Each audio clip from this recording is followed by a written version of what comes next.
A raging mob surrounds a suspect in an attack on an 11-year-old. That and more. The show starts right now. Let's get into it.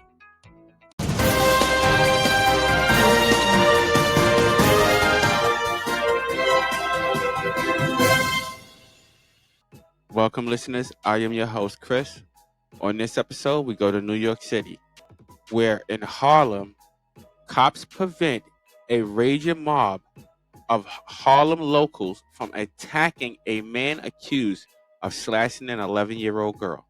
I'm going to let Sarah, my AI, report that story, and I'm going to give you my review and my opinion at the end. All right, let's get into it. Thank you, Chris. Cops prevented a raging mob of Harlem locals from attacking a maniac accused of slashing an 11-year-old girl in the head on a spree through Manhattan Friday afternoon, leaving the youngster now afraid to go outside. Her distraught mom said. Shaquan Cummings, 30, allegedly preyed on the girl outside the 116th Street 6 subway station. Then fled underground around 2:15 p.m. Moments after allegedly punching an unsuspecting 43-year-old woman around the street corner. According to sources, the fiend, who has a lengthy rap sheet, knifed the youngster in the back of the head and cut her ear as she walked down the street holding her mom's hand. Sources said, the child felt something on the back of her head, and when her mom turned around, she saw a box cutter before the suspect fled into the subway. Sources said, her brave mother tried to chase down her daughter's attacker, even hailing a conductor to stop a train from departing. But the Cummings still managed to get away. She recalled, it was traumatizing. Gorzada Slatic told the Post Friday evening. Terrible. It's terrible to see a little girl with her head cut, sliced in half, and it's just terrible. A UPS worker said the young victim was scared and crying while she was being treated by medics near a juice bar. Her head was bloody. Bleeding can't stop. She was bleeding in her hand and her shirt. She was crying. Scared, he added. The girl has since undergone surgery that required multiple stitches and staples to fix the gash. But the emotional scars remain. According to her mother, she's not doing well emotionally. She doesn't want to go back to school. She doesn't want to go outside anymore. Slatic said. Photos obtained by the Post show one of the blood-soaked victims sobbing as she's gurneyed into the back of an ambulance.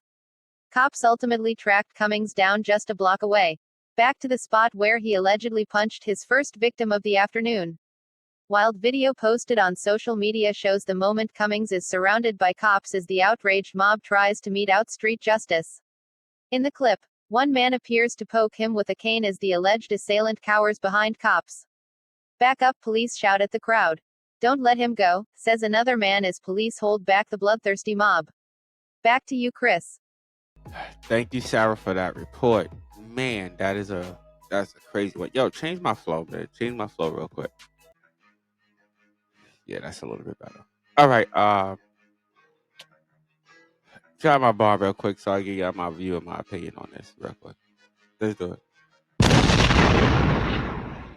So, first and foremost, let's give the mother in this situation. Let's give her a round of applause real quick for coming to the aid of her daughter. Let's give a big one, if we can. Let's give a big round of applause. Not just to the mother, but to the people around that came to her aid. The mob that was around that came to her aid. And the EMS response. So let's just give them a big one real quick.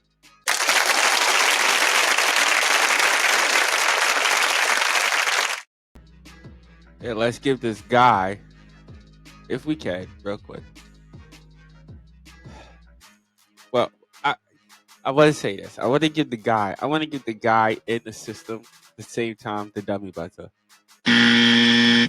And the reason I say that is because in this situation, as in other situations, I have done stories on this before. If you look up my other episodes, I've done stories on this before, and to me, just the way that this happened is that the situations happen back to back.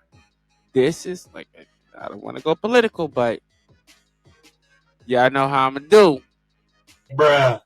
This to me is somewhat is a result as a failure of the system. Why? Because, like I said, we do not have any permanent mental facilities in this country to where we could keep mental patients. And to me, this happening back to back in the first situation, he punched the woman in the face. You understand? Bruh. He punched the woman in the face. And then the second situation, a block away, he goes and he slashes the back of an 11-year-old girl. Wait, what? Now, you tell me if that don't sound like a mental situation to you. Bruh. I'm just saying, it might not be, but in my view, in my opinion, that's what this is. Because this man had to be released from some type of mental hospital or something like that. Now, should he go to jail for what he has done?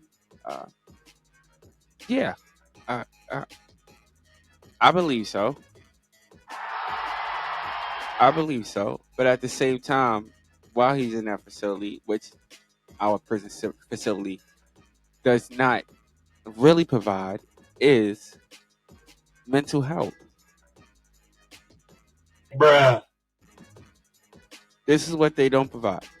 So we put all these people with mental issues, we stick them in these facilities where they don't receive the type of help that they're supposed to get for whatever sentence and time that they are given, and then we release them right back onto the street where they again Bruh. commit another crime and then end up right back in the same facility that they were released from.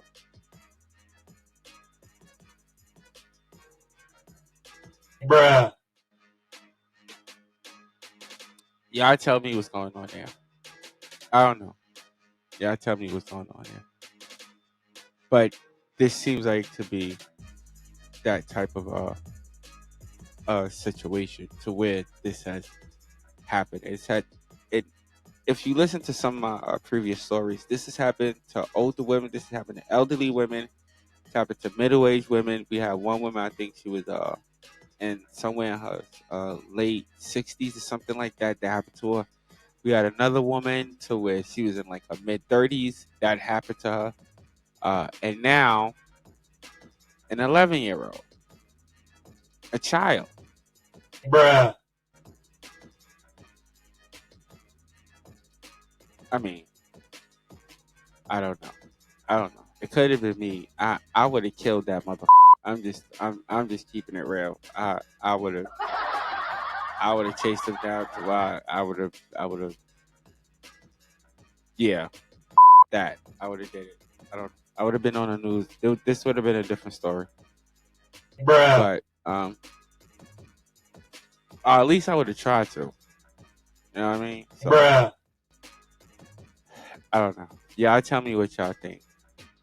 Y'all tell me what y'all think. And then tell me, how much time do you think this guy should even get? How much time should he get? Because that's like 2 assault cases. And one with a weapon. So, I mean, what do you think? Do you think that we should put more cops on city streets because of these things happening? I mean, because, like I said, it's just like probably the fourth story I've reported to where something like this has happened. And then you get and I don't mean to go too political, but then you get, when you mix that with the migrants and the attacks that they do, I mean, come on. I think in certain areas where, like they do in all these other neighborhoods, in our melanin neighborhoods, when there's high crime in the melanin neighborhood, they throw a truck in the neighborhood. Bruh. Well, I'm just saying. Y'all let me know what you think. Y'all say drop my bomb. All right, that's my view. That's my opinion on this one. All right, if you like this content and want to hear more of it, y'all know what to do. Hit that subscribe button, hit that like button, hit that what is it? Share. Also, feel free to leave a comment. All the links and everything for YouTube, Facebook, and Instagram are right there on your screen. So check that out. You know what I mean? Also, I want to thank all my listeners for tuning in. You could be anywhere else in the world, but you're here with me, and I so appreciate that. All right. Also, stay blessed and not stressed.